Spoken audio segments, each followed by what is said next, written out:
Esdras, no capítulo 1, vamos ler do verso 1 até ao verso 11.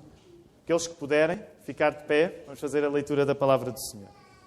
No primeiro ano de Ciro, rei da Pérsia, para que se cumprisse a palavra do Senhor por boca de Jeremias, despertou o Senhor o espírito de Ciro, rei da Pérsia, o qual fez passar pregão por todo o seu reino, como também por escrito, dizendo: Assim diz Ciro, rei da Pérsia: O Senhor Deus dos céus me deu todos os reinos da terra e me encarregou de lhe edificar uma casa em Jerusalém de Judá. Quem dentre de vós é de todo o seu povo, seja seu Deus com ele, e suba a Jerusalém de Judá e edifique a casa do Senhor, Deus de Israel. Ele é o Deus que habita em Jerusalém. Todo aquele que restar em alguns lugares em que habita, os homens desse lugar o ajudarão, com prata, ouro, bens e gado, afora as dádivas voluntárias para a casa de Deus, a qual está em Jerusalém.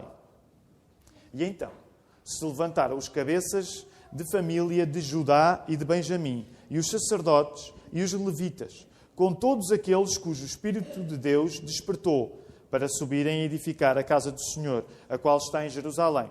Todos os que habitavam nos arredores os ajudaram com objetos de prata, com ouro, bens, gado e coisas preciosas, afora tudo o que voluntariamente se deu. Também o rei Ciro tirou os utensílios da casa do Senhor, os quais Nabucodonosor tinha trazido de Jerusalém e que tinha posto na casa de seus deuses. Tirou-os Ciro, rei da Pérsia, sob a direção do tesoureiro Mitredate, que os entregou contados a Sesbazar, príncipe de Judá.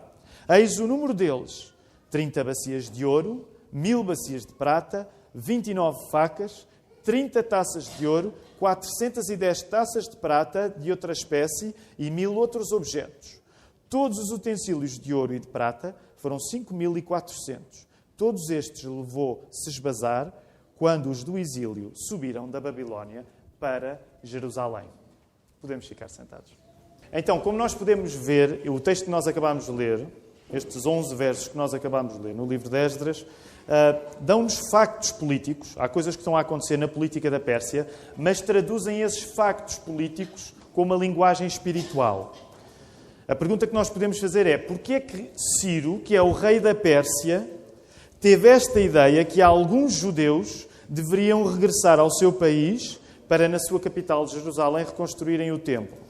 E a explicação que estes primeiros versos do livro de Esdras nos dão é que a razão por que este acontecimento político se deu, de Persa dizer aos judeus: voltem à vossa cidade e reconstruam o templo, é uma explicação espiritual. Deus despertou o espírito de Ciro, não é? É isso que diz aí logo no verso 1.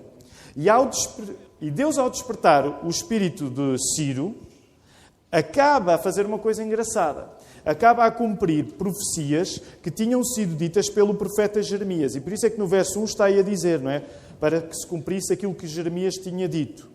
Podemos ler isso, não precisamos ir até lá, mas se fôssemos ao capítulo 50, verso 9, ou ao capítulo 51, verso 11 de Jeremias, íamos a perceber que aquilo que está a acontecer agora politicamente com os judeus que estão na Pérsia é aquilo que Jeremias antes tinha dito. Então, os factos políticos estão a ser traduzidos com uma linguagem espiritual.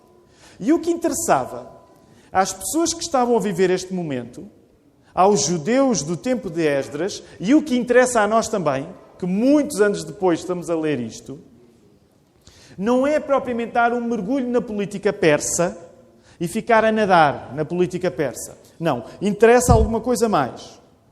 O que interessa é perceber que aquilo que Deus estava a fazer no coração do governante persa, era para que os próprios judeus pudessem fazer também alguma coisa. Deus está a fazer uma coisa no coração do rei persa para que os próprios judeus possam fazer alguma coisa também. Podemos dizer assim: Deus mexe o coração de Ciro para que os judeus se mexam da Babilónia para Jerusalém. Deus mexe no coração de Ciro para que os judeus se mexam de Babilónia para Jerusalém. Como nós vemos aí no versículo 5, é aquilo que acontece. Os cabeças das famílias de Judá e de Benjamim, os sacerdotes e os levitas, com todos aqueles cujo Espírito de Deus despertou, então para subirem e edificar a casa do Senhor, a qual está em Jerusalém. Deus começa por mexer no coração de Ciro para que o seu povo, os judeus, se possam mexer para Jerusalém. E por causa destas mexidas, e o nosso sermão hoje tem mesmo este título, Deus mexe nos outros para pôr os seus a mexer, por causa destas mexidas é preciso regressar e reconstruir o templo em Jerusalém. E na Bíblia, começamos a perceber, há sempre uma relação entre aquilo que acontece fisicamente e aquilo que acontece espiritualmente. Quando uma pessoa lê a Bíblia, independentemente se está a ler o início, ou o fim, ou o meio, uma das coisas que a pessoa percebe é que há uma relação entre aquilo que acontece na realidade física das coisas, nos acontecimentos, e aquilo que acontece no mundo espiritual. Acontecem coisas no nosso espírito para que possam acontecer coisas na nossa vida. Percebem a lógica? Começaram a acontecer coisas no coração do rei Ciro para que os judeus pudessem regressar a Jerusalém. Então, na Bíblia, estas coisas estão sempre juntas. Na Bíblia, a realidade física das coisas físicas, os acontecimentos, está de mãos dadas com a realidade espiritual. E também acontece o contrário. Portanto, Deus mexe no coração para que nós possamos agir. Mas às vezes também acontece diferente. Às vezes são coisas que acontecem externamente na nossa vida. Há circunstâncias que acontecem na nossa vida e o nosso coração é transformado por causa disso. Portanto, há aqui uma relação entre coração e circunstâncias.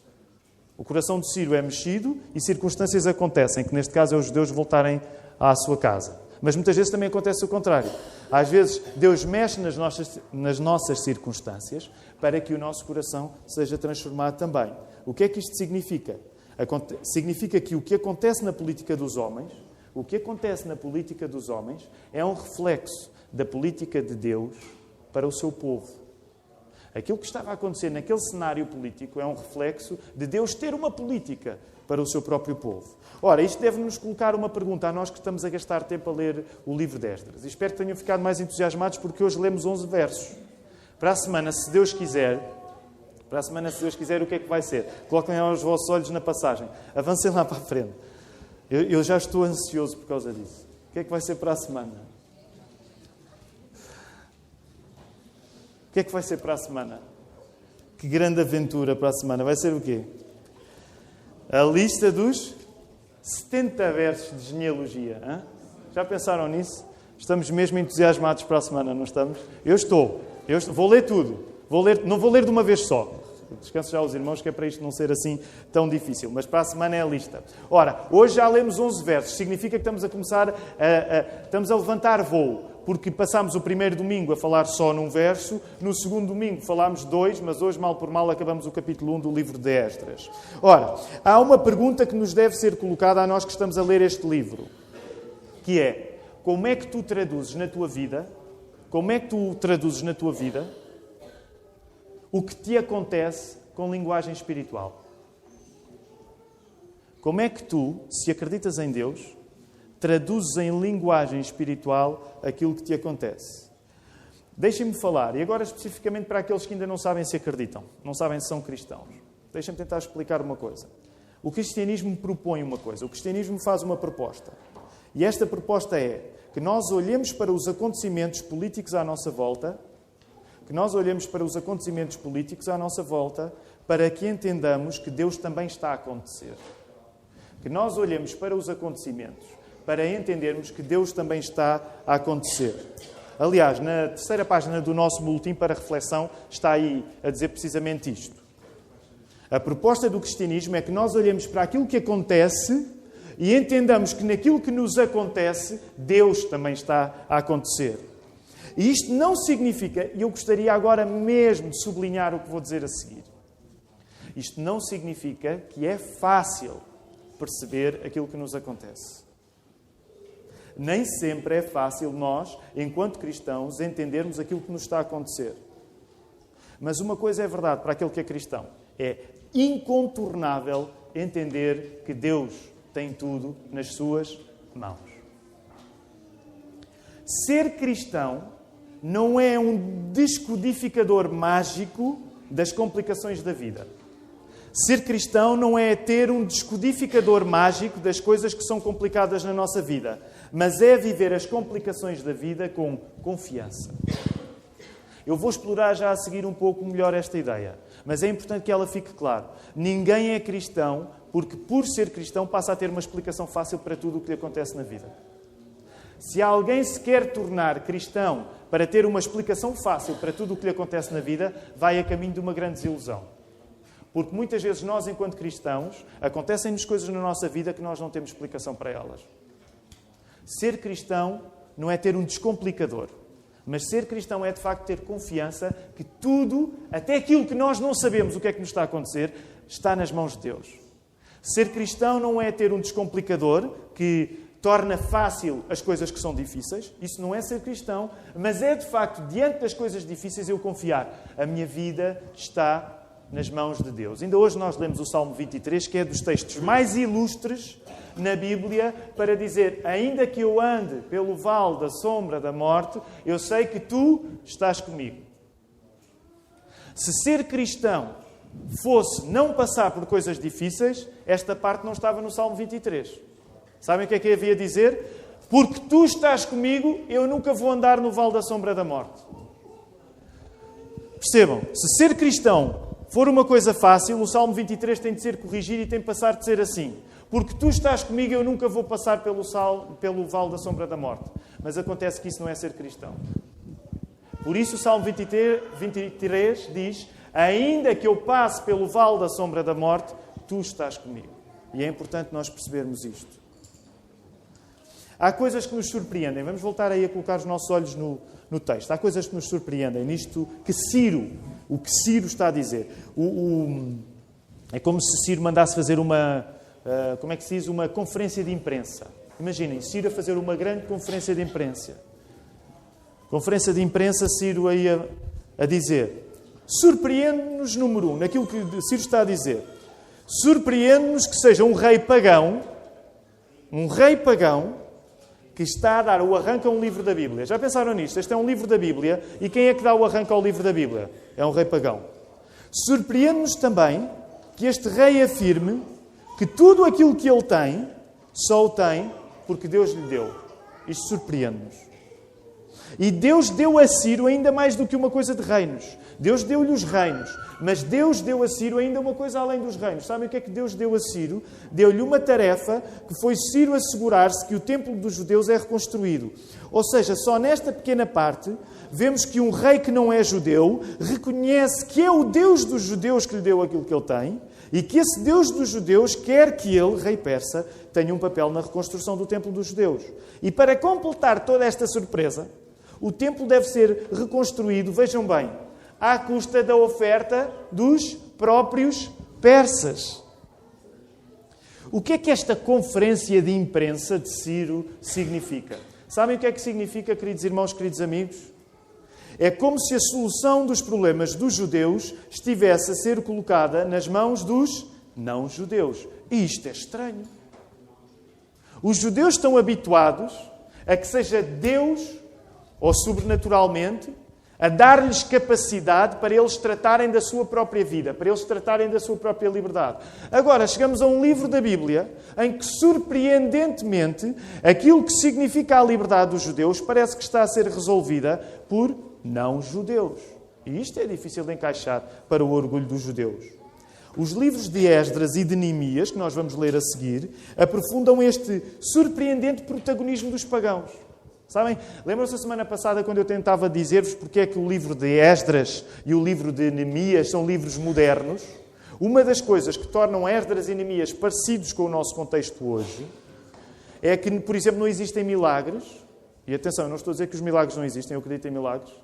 Mas como a maior parte das vezes a nossa vida vive-se sem nós estarmos na presença de milagres, é como se a rotina de Esdras e Neemias fosse a nossa rotina também. E reparem, outra coisa engraçada é aquilo que está aqui a acontecer, que é os não-judeus aparecem com uma luz positiva e aparecem com protagonismo. Só para vos dar 3 exemplos. Estão prontos para folhear as vossas Bíblias? Não vamos folheá-las tanto como na semana passada, mas estão prontos para folhear as vossas Bíblias? Se estão, digam sim. Não foi muito convicto, mas não foi muito convincente. Mais uma oportunidade. Estão prontos para folhear as vossas Bíblias? Sim. Boa. Quase que acreditei. Quase. Então, reparem aí, só para nós termos 3 exemplos de como os pagãos, os não-judeus, têm boa reputação nestes livros. Ciro, acabámos de ler, promulga o regresso. Aí Esdras 6 a 12. Abram só, não precisamos ler, mas quero que vejam. Esdras 6 a 12. O que é que nós temos aí a acontecer? Dario confirma a permissão para reconstruir o templo. E mais tarde, Esdras 7, verso 12. Temos outra vez um rei persa a fazer coisas boas para os judeus, que é Artaxerxes a nomear Esdras e a apoiar Neemias. Isto em Esdras 7 e depois mais tarde em Neemias 2. Podemos voltar ao texto onde estávamos. Apenas 3 exemplos de como os não-judeus estão com uma luz positiva. Já em contraste, vejam bem, curiosamente, já em contraste, os políticos judeus são muito tímidos, são muito encolhidos, são muito incapazes. E esta é uma das coisas que eu gostaria que, quando nós lemos o livro de Esdras e Neemias, a nossa atenção estivesse despertada. Porque é que os judeus parecem todos encolhidinhos neste livro, ao passo que os não-judeus parecem mais de coluna mais direita? E que esta pergunta possa ficar. Porquê é que está este contraste? Ora, para tentar explicar, é preciso explicar que uma das ênfases, uma das preocupações dos livros de Esdras e Neemias, também pode ser vista assim. Uma das preocupações que Esdras e Neemias têm é passar-nos esta mensagem que eu vou dizer. Judeus, aproveitem as oportunidades que Deus vos está a abrir. Oportunidades essas entre os pagãos, em vez de passarem a vida a desculparem-se à custa deles. Uma das morais da história do livro de Esdras e Neemias é: judeus, aproveitem as oportunidades que vocês estão a ter no meio dos pagãos, em vez de se desculparem à custa deles. Por outro lado, e como nós vamos ver mais à frente, são os povos mais distantes dos judeus, portanto, neste caso os persas, aqueles que os estavam a dominar, que saem bem. Curiosamente, como nós vamos ver mais à frente, os povos mais próximos dos judeus, que depois nós vamos ver, que até vão querer ajudar os judeus, são esses que não são bem vistos. O que é que eu estou a dizer sem querer entrar em rigor numa coisa que mais tarde entraremos? Há uma geografia. Os judeus estão aqui. Os povos que estão mais longe dos judeus, e que neste caso são os babilónios, os persas que os conquistaram, acabam por ajudá-los mais do que os povos que mais tarde vão estar perto deles e os querem ajudar.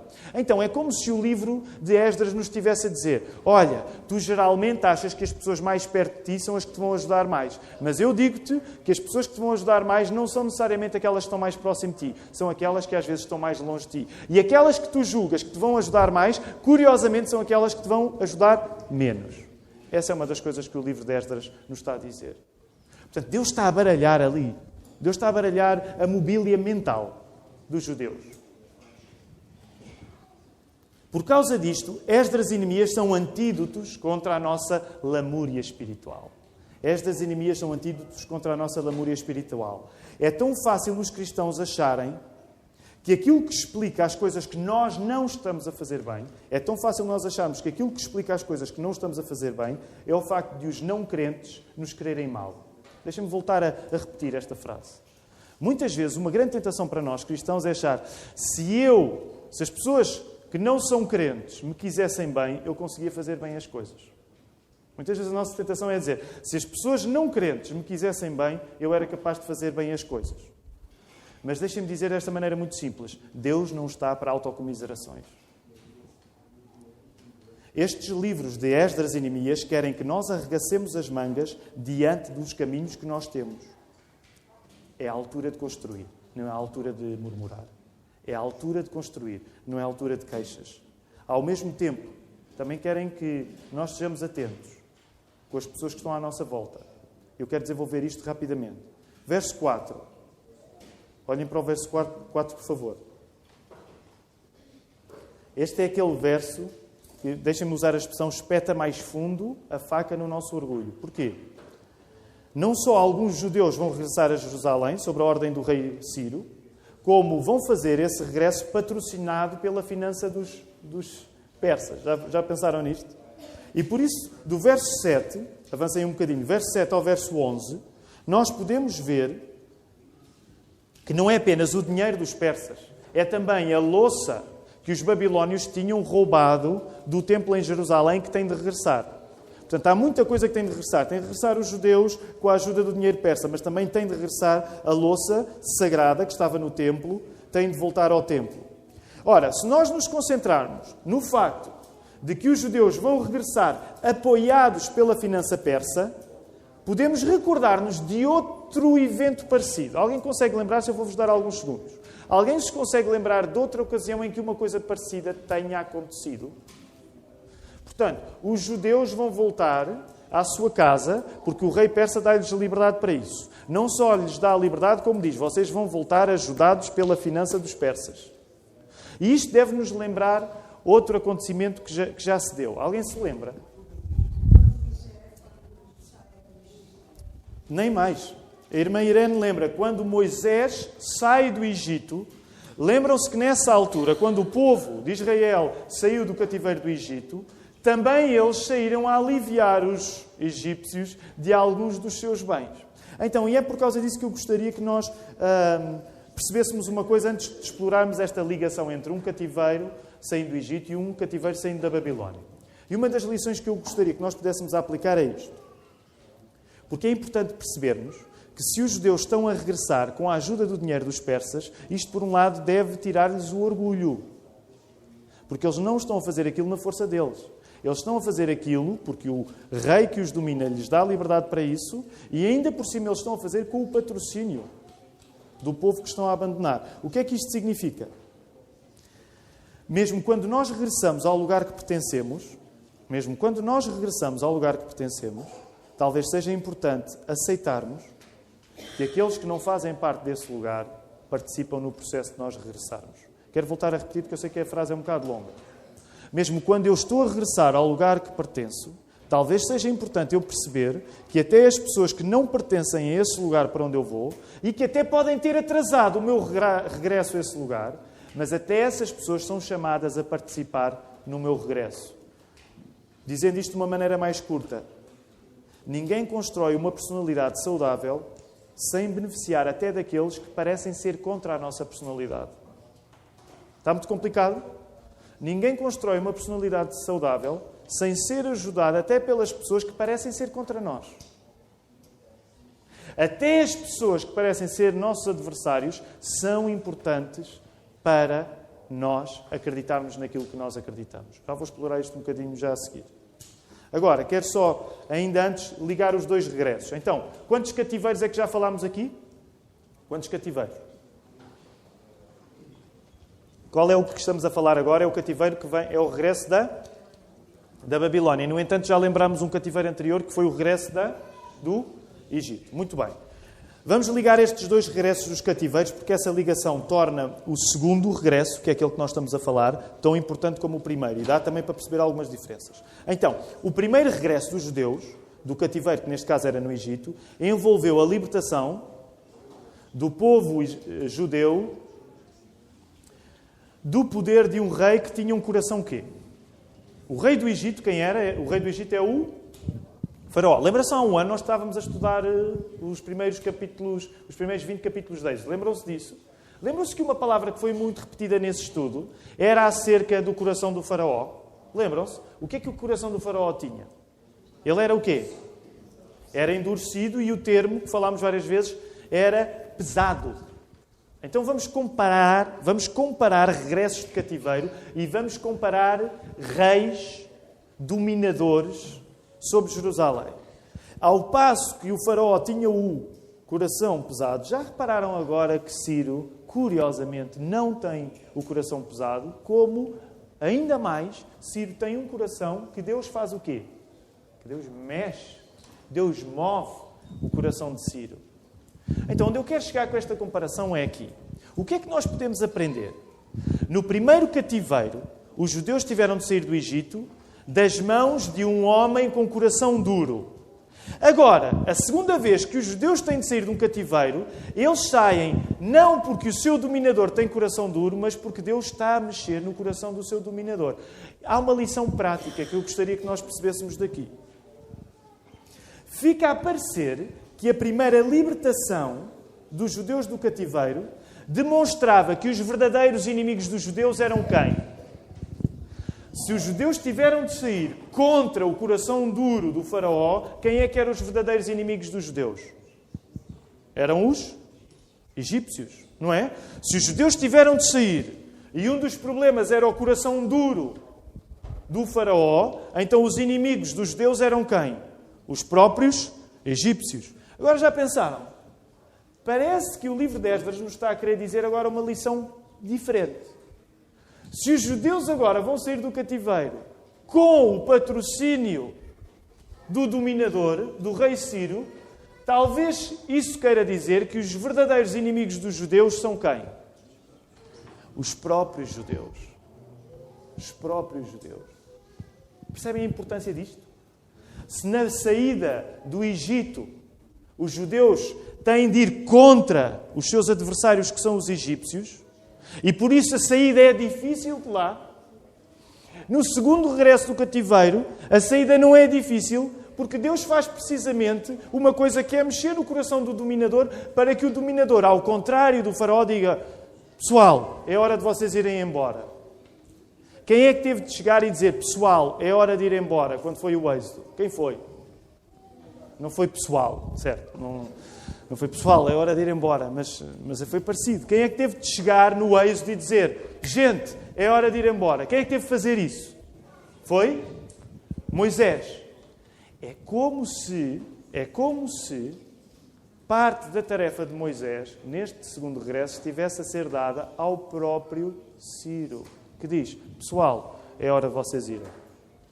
Logo, o texto quer que, em vez de nós nos desculparmos com as pessoas que nos tratam mal, nós percebamos que talvez o nosso maior inimigo não são os outros que impedem a nossa liberdade, mas somos nós próprios. E por isso é que a ênfase no livro de Esdras não vai ser no mal que querem contra os judeus, mas vai ser no modo como os judeus respondem à possibilidade de serem livres. Percebem a diferença? Quero terminar com quatro desafios muito práticos. Lembram-se que nós dissemos, o texto começa a traduzir política com linguagem espiritual, não é? Quando nós ligamos a televisão, geralmente, se estamos a ver a atualidade internacional, ninguém diz assim, por exemplo, o rei da Jordânia resolveu baixar os impostos porque Deus lhe tocou no coração. Não é? Ainda não existem canais evangélicos a dar as notícias assim, pois não? Se calhar poderiam. Mas nós não ligamos a televisão e não vemos. O rei da Jordânia baixou os impostos porque Deus lhe tocou no coração. No entanto, é isto que a Bíblia faz. Ora, a pergunta que eu vos quero fazer nesta manhã, que já vos fiz, mas quero repetir, é: qual a linguagem que tu usas para traduzir aquilo que te acontece? Quando te acontece alguma coisa, como é que tu traduzes aquilo que te acontece? Tu usas linguagem espiritual para isso ou não usas linguagem espiritual para isso? Se usas linguagem espiritual, porquê é que usas? Tomem nota destas perguntas, que elas são para a nossa reflexão. Eu não as vou responder agora. Quando tu pensas na tua vida, qual é a linguagem que traduz melhor aquilo que te acontece? Deus é chamado para a equação ou tu gostas de explicar as coisas com circunstâncias? Como é que tu traduzes aquilo que te acontece? Deixem-me dizer, uma coisa má que pode acontecer se nós não usarmos linguagem espiritual para traduzir aquilo que nos acontece, uma coisa má que pode acontecer, deixem-me usar este verbo. Se eu não souber espiritualizar aquilo que me acontece, sabem uma coisa má que me pode acontecer é isto. Eu passo a ser um crente só de teoria. Eu acredito em Deus, mas como não encontro Deus nas coisas que me acontecem, é como se acreditasse só em Deus na teoria. Na prática, eu não o encontro. E deixem-me dizer, correndo o risco de ser um bocadinho cruel, eu acho que um dos nossos maiores problemas para aqueles que crescem no contexto batista é muitas vezes isto. Os batistas são mais tranquilos se compararmos, por exemplo, com os nossos irmãos mais pentecostais. E um dos problemas que eu acho que muitas vezes no meio batista existe, e eu estou a generalizar, não precisam concordar comigo acerca disto, é uma generalização minha. Mas um dos problemas que eu acho que às vezes se encontra no meio batista é que, como os batistas tendem a ser, gostam de ser um bocadinho racionais acerca das coisas, de repente tudo aquilo que lhes acontece não tem nada a ver com Deus. Então é uma espécie de crença em Deus na teoria, mas depois na prática as pessoas não associam Deus. Ok? E este é um dos problemas que pode acontecer. Deixem-me falar de outros dois problemas. Outros dois problemas que podem acontecer Agora, já não por nós não espiritualizarmos aquilo que acontece, mas dois problemas que podem acontecer quando nós espiritualizamos mal aquilo que acontece. Estão a seguir-me ainda? Conseguem perceber esta ideia de espiritualizar aquilo que nos acontece? Quando eu falo em espiritualizar aquilo que nos acontece, é tentar traduzir com linguagem espiritual aquilo que acontece na minha vida. Conseguem perceber esta ideia? Então, se nós falarmos que uma das coisas erradas que nos pode acontecer é nós não espiritualizarmos, e que acontecem-nos coisas e nós não encontramos Deus naquilo que nos acontece, agora eu quero falar de duas coisas erradas que podem acontecer quando nós espiritualizamos mal. Porque é possível espiritualizar mal. Uma das coisas erradas que pode acontecer, se eu traduzir erradamente em linguagem espiritual aquilo que me acontece, uma das coisas erradas que pode acontecer é eu achar que, como tudo está nas mãos de Deus, se calhar não é importante que eu o quê? Que eu haja, que eu me preocupe. Uma das coisas erradas que pode acontecer se eu espiritualizar mal a minha vida é eu dizer assim, Deus está no controle de tudo. Ele já tem tudo pré-determinado. Logo eu não preciso de fazer nada. E deixem-me dizer, nós somos uma igreja reformada na doutrina. Nós somos uma igreja, os irmãos conhecem, eu sou um calvinista, mas nunca a Bíblia nos aconselha a nós fazermos do facto de Deus determinar as coisas uma razão para nós não agirmos. E este é um dos problemas de espiritualizar mal. Há um risco de eu acabar a ser fatalista. Dizer, como isto está tudo nas mãos de Deus, eu não quero saber. Deus há de tirar um bom proveito disto. E isto é uma coisa, este tipo de atitude fatalista é uma coisa que a Bíblia não deseja. No outro extremo de espiritualizar mal, o que é que está? Se num extremo de espiritualizar mal é a ideia de que está tudo nas mãos de Deus, eu não quero saber, fatalismo, o que é que está no outro extremo? Quando eu espiritualizo a realidade. No outro extremo está precisamente o contrário. Sabem o que é?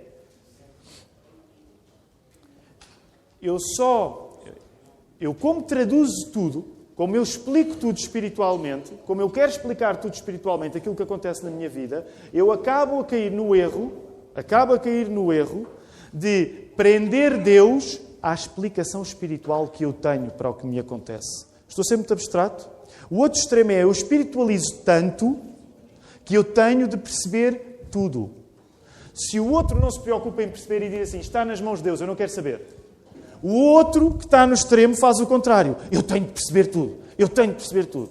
Então, naquele extremo está aquele calvinista, se calhar hiper-calvinista, que diz, isto não é preciso fazer nada, isto está tudo garantido. Neste extremo está o quê? Está aquele, eu não sei se vou estar a ser justo a dizer assim, mas está ultra-carismático, que para qualquer coisa que acontece tem uma explicação espiritual. Qual é o problema deste extremo? Sabem qual é o problema deste extremo? É que de cada vez que eu não tenho uma explicação espiritual para as coisas, eu não sei viver. Eu não sei viver com a ideia de muitas vezes não ter uma explicação. E também é um extremo errado. Eu não sei viver quando não tenho uma explicação espiritual para as coisas. Lembram-se que uma das coisas que vos falei ao início é que ser cristão não é ter um descomplicador. Muitas vezes nós não vamos ter uma resposta espiritual para aquilo que nos está a acontecer. Sabem? Por causa disso é que é preciso que nós tenhamos o quê?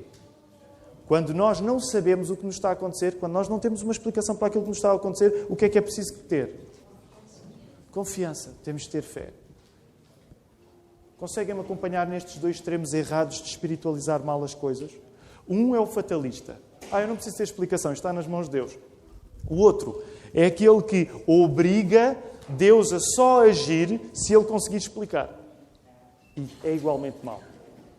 3 erros que nós temos de evitar quando falamos em traduzir a nossa vida com linguagem espiritual. O primeiro erro é não o fazermos e estarmos desligados do que Deus faz. E deixem-me dizer, para uma boa parte, deixem-me dizer, como vosso pastor, para uma boa parte da nossa igreja, este é o maior pecado. Nós não ligamos Deus à nossa vida em termos práticos. Nós, quando temos de tomar decisões, pensamos de todas as perspectivas e não pensamos de uma perspectiva espiritual. O que é que Deus me está a querer dizer com esta circunstância que eu estou a viver?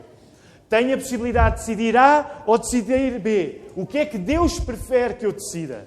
Há pessoas que pura e simplesmente não pensam nisso e desligam, deixam de traduzir espiritualmente a realidade que vivem. No outro lado, em espiritualizar mal, é a pessoa que é fatalista. Está tudo nas mãos de Deus, eu não tenho de me preocupar. Também é errado, porque nunca a Bíblia nos chama a ser fatalistas. Nunca. E o outro erro é ter explicação espiritual para tudo. Sabem, quando chega alguém ao pé de mim que tem sempre uma explicação espiritual para tudo, eu digo, esta pessoa tem uma fé pequenina.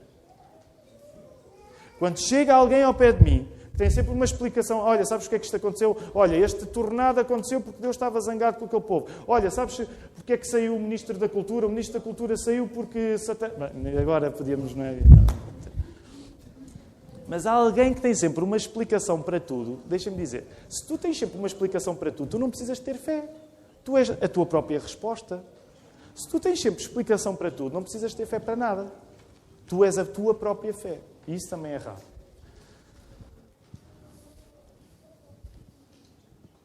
Tomaram nota dessas perguntas? Miguel, tomaste nota? Eu hoje fiquei tão encorajado, fiquei sentado ao lado do Miguel na escola dominical, ele tem um caderno tão organizado. Tão organizado. É por isso que é o nosso tesoureiro. Estão a tomar nota das perguntas? É que na quinta-feira vamos voltar a estas perguntas. Estou quase a terminar, não vou demorar muito mais. Somos tentados pela autocomiseração? E eu digo já, eu sou. Somos tentados pela autocomiseração. Quando eu não faço alguma coisa boa, a minha tentação é dizer que a culpa é de quem me quer mal. Se não me quisessem mal, eu tinha feito isso bem. Alguém é tentado pela autocomiseração juntamente com o seu pastor? Ou não há aqui pessoas que... Ninguém é tentado pela autocomiseração. Se não me quisessem mal, eu tinha feito as coisas bem. O livro de Esdras é contra isto. Eu falo sempre nesta personagem. Eu acho que nunca falei na Lapa, mas em São Domingos Benfica falei. Havia uma personagem numa telenovela. Eu deixei de ver telenovelas, ok? Mas no tempo em que era menos espiritual, eu via telenovelas. Cresci. Aliás, 90% dos portugueses viram telenovelas. Eu casei com uma pessoa muito pouco portuguesa porque a minha mulher não via telenovelas. Então, é por isso que existem tantos problemas na nossa comunicação um com o outro. Porque ela não via telenovelas.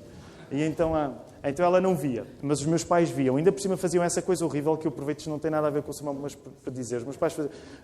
Eles hoje já não fazem, mas na altura faziam. Que era, viam televisão, jantavam com a televisão ligada. E agora, todos aqueles que o fazem estão a perceber que eu estou a censurar isso. Ok? Jantar com a televisão ligada foi o que contribuiu para a minha falta de espiritualidade, ok? Ainda hoje.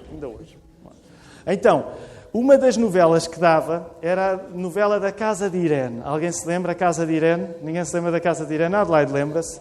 Alguém se lembra da Casa de Irene? Do Brasil, portanto, alguns irmãos brasileiros podem lembrar. E havia o Gianfrancesco Guarnieri. Lembram-se do Gianfrancesco Guarnieri? Ninguém se lembra do Gianfrancesco. Os nossos irmãos brasileiros são muito novos, eles não se lembram de quem é o Gianfrancesco Guarnieri. Já morreu, mas era um ator belíssimo, que na Casa de Irene passava a vida a dizer isso. Se não fosse aquela maldita doença. Porque ele tinha tido uma doença qualquer. Então, sempre que eu precisava de explicar as coisas que não fazia bem, ele dizia, se não fosse aquela maldita doença. Ninguém se lembra disto? Só mesmo o vosso pastor é que fixa estas coisas, não é? Nós somos como o Gianfrancesco Guarnieri. Grande parte das vezes nós desculpamos o bem que não fazemos com uma suposta doença, com uma coisa que nos impede. Agora, percebam bem, eu não quero ser leviano com coisas no nosso passado que deixam marcas. Não me entendam mal. Há coisas no nosso passado que nos deixam marcas. Mas perceba que se confiar em Deus, aquilo que lhe deixa marcas no passado não tem de o prender ao chão. Deus vai lhe dar a capacidade para não ser preso pelo seu próprio passado. Terceira e penúltima pergunta. Nós envolvemos as pessoas que não creem no nosso processo de crer. Lembra-se porque é que estou a fazer esta pergunta? Porque os judeus regressaram com a ajuda dos persas. A inspiração que podemos tirar daqui é: na tua caminhada de creres, não excluas as pessoas que não creem. Porque até as pessoas que não creem te podem ajudar na tua caminhada de crer. O que é que eu não estou a dizer? É importante explicar isto. Eu não estou a dizer que, bem vistas as coisas, não crer ou crer é a mesma coisa. Eu não estou a dizer isto. Eu não estou a relativizar a fé. Eu não estou a dizer para tu olhares para as pessoas que não são crentes e dizer assim, no fundo, ela é tão crente como eu. Eu não estou a dizer isto. O que eu estou a dizer é uma coisa diferente. Não desaprendas Não percas a oportunidade de aprender com aqueles que não são crentes. Porque aqueles que não são crentes também participam no processo da tua caminhada espiritual. E o livro de Esdras está a ensinar isso ao orgulho dos judeus. Colocando isto como uma última pergunta, em relação a esta penúltima. Tu és humilde com pessoas que não são crentes? Tu, quando falas com não crentes, com pessoas que não acreditam, tu és humilde? É que deves ser humilde. O facto de teres fé e teres uma fé firme não te deve fazer não seres humilde com as pessoas que não são crentes. Tu tens de ser humilde com as pessoas que não acreditam nas mesmas coisas que tu acreditas. A tua fé nunca vai ser mais forte por tu seres arrogante em relação àqueles que não acreditam. A tua fé não vai ser mais forte por tu seres arrogante em relação àquelas pessoas que não acreditam. Última pergunta. Quem é o maior inimigo da tua confiança em Deus? São os outros ou és tu? Quem é o maior inimigo da tua confiança em Deus? São os outros? Eles é que têm a culpa? Porque se não fossem os outros eu tinha uma grande fé? Ou és tu mesmo? Estas perguntas são importantes serem feitas, mas mais importante ainda, estas perguntas podem e devem ser espaço para a resposta do Espírito Santo. E deixem-me dizer nesta manhã, a resposta do Espírito Santo é mais do que uma resposta intelectual. A resposta do Espírito Santo é mais do que uma resposta intelectual.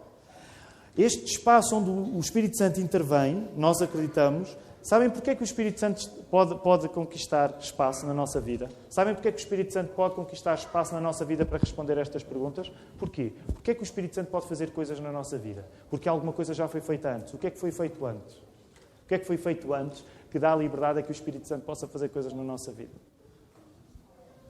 O que é que aconteceu antes?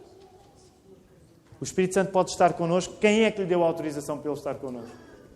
Porque o Senhor Jesus foi à cruz e ressuscitou. Logo nesta manhã, e eu vou terminar aqui dando a oportunidade no final, se alguém quer que eu ore por alguma coisa, por favor, fique mais à frente que eu vou orar. Está bem? É por esta razão não me vou estar a despedir das pessoas. Se alguém tem algum motivo de oração, vou pedir aos músicos que possam vir para a frente para terminarmos com o último cântico. Se alguém tem algum motivo de oração, seja ele o que for, e que gostaria que eu pudesse orar, eu vou estar aqui para brevemente poder orar por aqueles que têm alguma necessidade de oração. Lembrem-se, o espaço que nos faz querer orar pelas pessoas não é porque nós, enquanto homens, temos o poder de vos esclarecer. Não é porque eu, enquanto pastor, tenho o poder de resolver os vossos problemas. Mas é porque o Espírito Santo nos pode responder com respostas que são ainda mais do que apenas intelectuais, porque o Senhor Jesus foi à cruz, por ordem do Pai. E por isso nós temos um acesso à vontade de Deus.